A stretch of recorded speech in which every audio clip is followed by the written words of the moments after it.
Há muito, muito tempo antes da pressa dos relógios, do som das máquinas e da luz elétrica, havia uma cidade à beira-mar, onde o conhecimento dormia sobre estantes de madeira e papiros enrolados.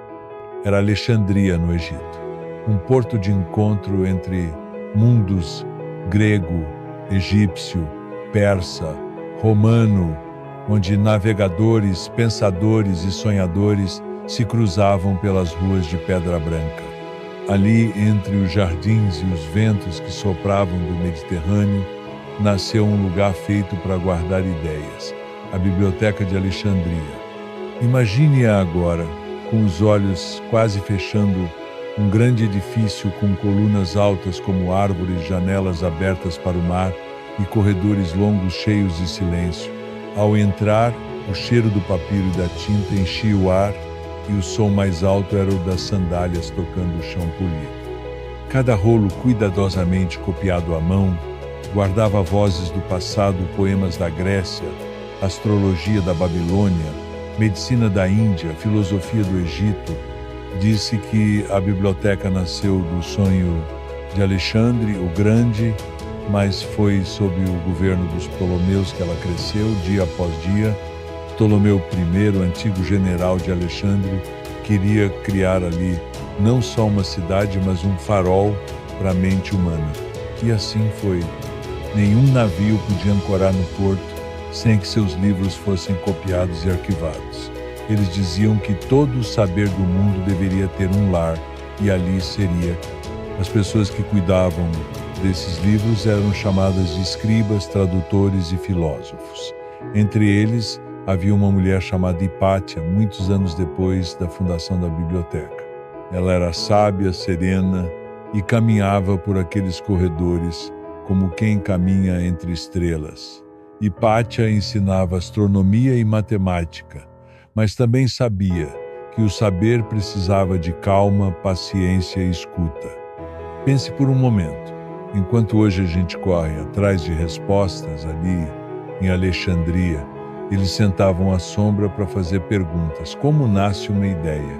Como gira o céu? Por que a alma sonha? Eram perguntas como essas que enchiam os papiros e as conversas ao entardecer. Ao lado da biblioteca havia o museu, não como os de hoje, com quadros e esculturas, mas como um espaço de estudo, de debates e caminhadas sob as árvores. Lá os estudiosos comiam juntos, liam em silêncio e anotavam cada coisa que o mundo lhes ensinava. Era mais que uma escola, era um abrigo para a curiosidade. Nem tudo era perfeito, claro. A história é feita de ventos calmos e tempestades. A biblioteca foi ferida pelo tempo, por guerras, por esquecimentos. Hoje, ninguém sabe ao certo quando ela desapareceu, se aos poucos ou de repente. Mas talvez isso não importe tanto, porque o que ela representava, a beleza do saber, o valor da escuta, o silêncio cheio de ideias, ainda existe. Existe agora, aqui, enquanto você ouve esta história, deitado, pronto para sonhar. A sabedoria, como a noite, não precisa gritar. Ela sussurra. E como a brisa do mar em Alexandre, ela segue soprando. Então respire fundo e imagine as estantes da biblioteca, os pergaminhos guardando histórias e as estrelas sobre o mar refletidas nas janelas antigas. E deixe que o sono venha suave, como os passos silenciosos de quem caminha entre ideias. Boa noite. Há muito, muito tempo antes da pressa dos relógios, do som das máquinas e da luz elétrica, havia uma cidade à beira-mar, onde o conhecimento dormia sobre estantes de madeira e papiros enrolados.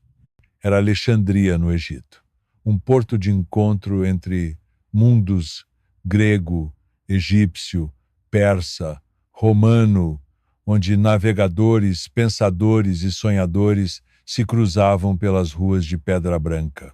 Ali, entre os jardins e os ventos que sopravam do Mediterrâneo, nasceu um lugar feito para guardar ideias, a Biblioteca de Alexandria. Imagine-a agora, com os olhos quase fechando, Um grande edifício com colunas altas como árvores, janelas abertas para o mar e corredores longos cheios de silêncio. Ao entrar, o cheiro do papiro e da tinta enchia o ar e o som mais alto era o das sandálias tocando o chão polido. Cada rolo cuidadosamente copiado à mão guardava vozes do passado, poemas da Grécia, astrologia da Babilônia, medicina da Índia, filosofia do Egito. Disse que a biblioteca nasceu do sonho de Alexandre o Grande, mas foi sob o governo dos Ptolomeus que ela cresceu, dia após dia. Ptolomeu I, antigo general de Alexandre, queria criar ali não só uma cidade, mas um farol para a mente humana. E assim foi. Nenhum navio podia ancorar no porto sem que seus livros fossem copiados e arquivados. Eles diziam que todo o saber do mundo deveria ter um lar, e ali seria. As pessoas que cuidavam desses livros eram chamadas de escribas, tradutores e filósofos. Entre eles, havia uma mulher chamada Hipátia, muitos anos depois da fundação da biblioteca. Ela era sábia, serena e caminhava por aqueles corredores como quem caminha entre estrelas. Hipátia ensinava astronomia e matemática, mas também sabia que o saber precisava de calma, paciência e escuta. Pense por um momento. Enquanto hoje a gente corre atrás de respostas ali em Alexandria, eles sentavam à sombra para fazer perguntas. Como nasce uma ideia? Como gira o céu? Por que a alma sonha? Eram perguntas como essas que enchiam os papiros e as conversas ao entardecer. Ao lado da biblioteca havia o museu, não como os de hoje, com quadros e esculturas, mas como um espaço de estudo, de debates e caminhadas sob as árvores. Lá os estudiosos comiam juntos, liam em silêncio e anotavam cada coisa que o mundo lhes ensinava. Era mais que uma escola, era um abrigo para a curiosidade. Nem tudo era perfeito, claro. A história é feita de ventos calmos e tempestades. A biblioteca foi ferida pelo tempo, por guerras, por esquecimentos. Hoje, ninguém sabe ao certo quando ela desapareceu, se aos poucos ou de repente.